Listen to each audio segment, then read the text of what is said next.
And if God had your best intentions in mind, or Adam and Eve's best intentions in mind, then wouldn't you want them to be their best versions of themselves? Like, the best version of yourself wouldn't be clueless. Like, they wouldn't have to obey like a zombie. That's not the best version of yourself. So can someone explain how they interpret that, please? Hey Faith family, it's Brother Mario. I pray you're having a wonderful day. I wanted to go ahead and create a video so that I have an opportunity to provide an answer to this young lady, Simran Murdy, who created a video that she left in my comments section where she expresses her struggle to comprehend and understand the Christian faith. In the video, she lists several questions that she's struggling with. And so what I'm aiming to do in this video here today is provide an adequate answer to those questions. Now, what she interprets Christianity as is mindless obedience. Basically, Christians are nothing more than mindless zombies. Now, I used to believe this, Simran. Before I was a Christian, I thought that, hey, look at those mindless sheep over there. They're just obeying and following, in essence, like you're saying, like a zombie. And so I know exactly where you're coming from, because there was a point in my life where I thought the exact same thing. But God has really radically changed my perspective on that. And I'll show you how. It's by deepening my understanding. So that's what we're going to do in this video. We're going to answer those questions. So I'm going to link up the video here. Faith family, go show her some love. Maybe something I left out in my video, the Lord put it on your heart to share with her, or just go love on her. Show her what Jesus is all about. She's obviously seeking, and those who seek will find. So that's my encouragement, Simran. Keep on seeking. It's a great thing. So let's go ahead. We're going to play your 2-minute video, and then on the other side of that, what I'm going to do is answer each one of those questions for you. So let's get right into it. I was just thinking that if someone doesn't want you to have knowledge, and they forbid you to have knowledge, then don't they want you to just be clueless forever? And like, if someone's clueless forever, they're not gonna think much, and they're gonna only listen to what's being told to them. So maybe God just wanted to be in charge of people. And if God had your best intentions in mind, or Adam and Eve's best intentions in mind, then wouldn't you want them to be their best versions of themselves?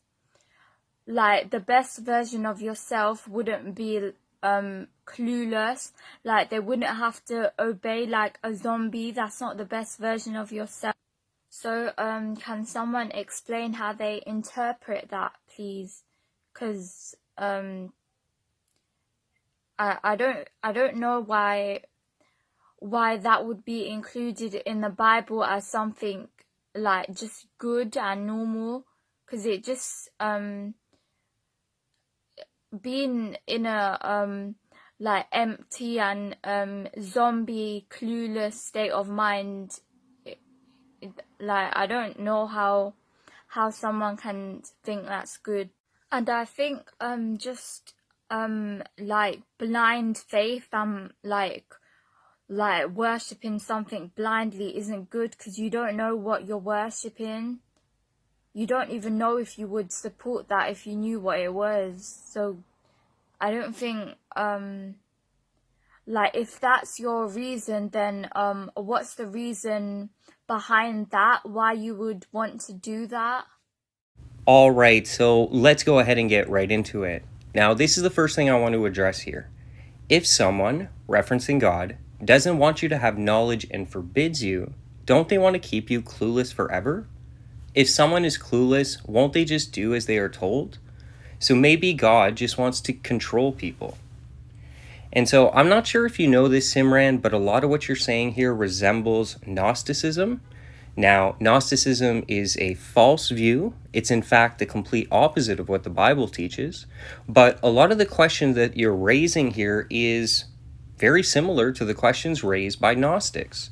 Gnosticism teaches that in the garden, essentially our God, the God of the Bible, the God of Abraham, Isaac, and Jacob, was an evil God. He was controlling Adam and Eve for his own good pleasure and at the detriment of their own. And so he kept them ignorant and stupid and like a zombie who are clueless in this garden. And in came Sophia, the great serpent, with the gnosis to enlighten these beings and make them realize that they had been deceived by Yahweh, the evil God, who is not the true God of the universe, but only a small, lesser God that pales in comparison to the true God that cannot be known. So this is the lie of Gnosticism, and a lot of what you're saying reflects what they teach. And in fact, this has been something that the church has been dealing with ever since the days of the apostles. In the Bible, in the book of Revelation here, we have a Bible verse that talks about men who have crept into the churches to teach the quote-unquote deeper things of Satan. And that's exactly what the Bible is referencing, the infiltration of Gnosticism in the early church. And these ideas that you're presenting, sort of, where God is presented as a controlling God who wants nothing more than to control and be a totalitarian evil God for his own pleasure. And I'm just going to share with you why it is that I have concluded that that view is not true. It's a lie. And that is because when we look at the scriptures, examine this. Okay, let's look at the Bible in context. What does it say in the garden? It says that God had Adam and Eve, and he kept away the knowledge of evil. So in this paradise that they inhabited, where there was no death, no killing, no greed, no disease, nothing, just bliss and paradise. You're there with all the animals riding around on giraffes and elephants, and it's glorious and it's marvelous and it's literally paradise, and there's nothing evil in it. And God is saying, stay away from the knowledge of evil and good and evil on that tree. Because you know what? It's a good thing that God, as a good father protecting his children, was keeping the knowledge of lying, stealing, greed, of evil.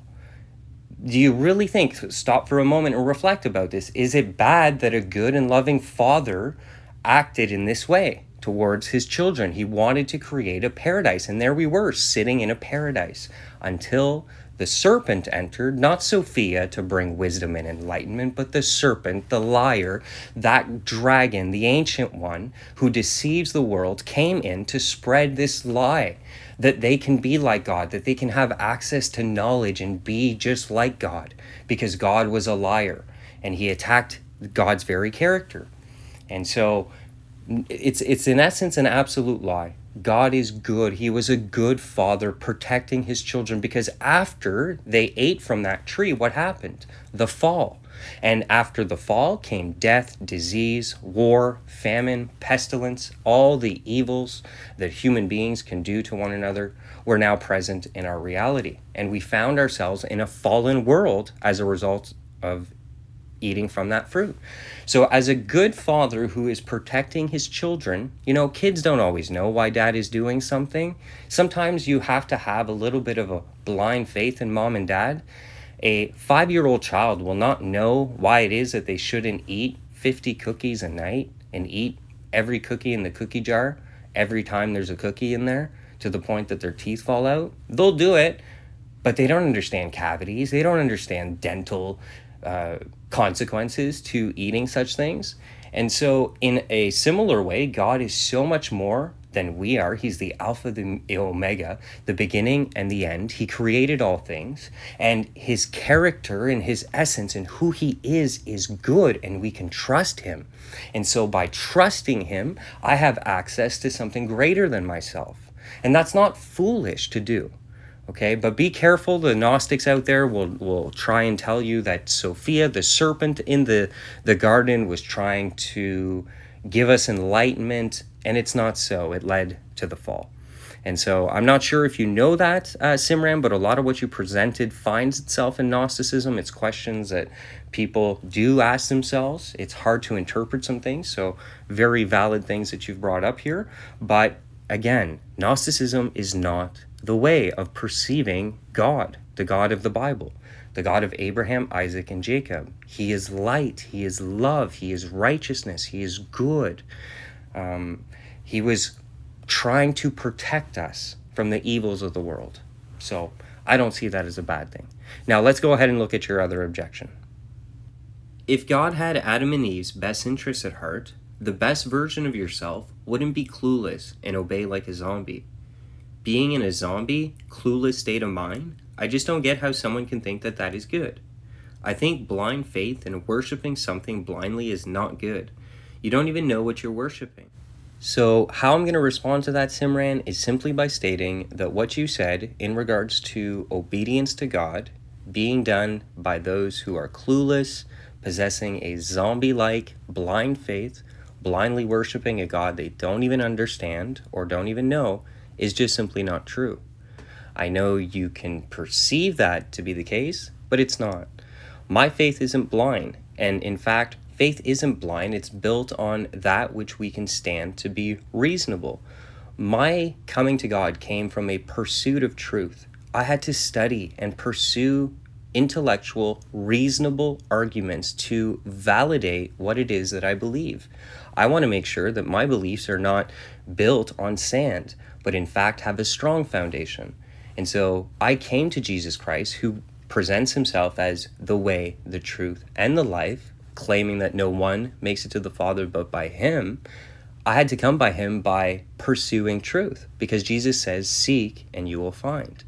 And so it wasn't a blind pursuit. I intentionally set out to find the truth, and Jesus revealed himself to me. And he has revealed himself to the world to be God's truth. He is the truth. And we do not blindly worship him. I've seen him work in my life. You say it's blind, but I see him every single day working in my heart, the people around me. I see him healing in my church, restoring families. I see miracles happening in the midst of God's people consistently. So although you don't see him in the physical sense, in a spiritual sense, yeah, he's there. And you can call our ability to see into the spiritual blind, but it's not. You know, Jesus said to those who were around him, those with eyes to see what the Spirit is doing, let them see. Now, he said this to people in the crowds who possessed biological eyes. I mean, they could see physically. But what Jesus was alluding to is that there is a spiritual sight that man can be given that comes by the Spirit of God, where by faith we can see and discern and understand deeper things, the things of the Spirit. Because we wrestle not against flesh and blood, but against principalities and powers. This world, fundamentally, what we see, the Spirit has a lot to do with it, more than you can even understand. But not to get too sidetracked, I just want to simply state that my faith is not blind. Christians don't blindly worship a God we don't know. We know him intimately. He's healed us. He's mended our deepest wounds. And he continues to express love to us and reveal what love is to us in personal relationship with him. And then we can express that outwardly to those around us. I mean, he's there. He's active. And in fact, he's right here today. Simran, he made me make this video to share his love with you because he wants to share the gospel, the good news of his son, that you can have a relationship with him, that he's not evil. This is a lie from Satan. God's not evil. God's good, and he has a purpose for you. He wants to reveal himself in his son. You want to know who God is? Look at Jesus Christ. God has revealed himself to us today in his son. And I just encourage you to do that because Jesus is the way, the truth, and the life. And so I'm just concluding this video. Just thank you so much, Simran. I appreciate the questions. I know this probably spurred up a lot more questions. Maybe I can take time in the comments after to answer. I can't answer everyone. Guys, please respect that I have to set some healthy boundaries for myself. I can't answer every question in the world, but the Holy Spirit is there. God is there. God will answer them if I can, or someone else can, or a pastor can. God will lead you into truth. I can assure you of that. So thanks for taking the time. Have yourself a blessed and wonderful day. Stay vigilant and fear no evil.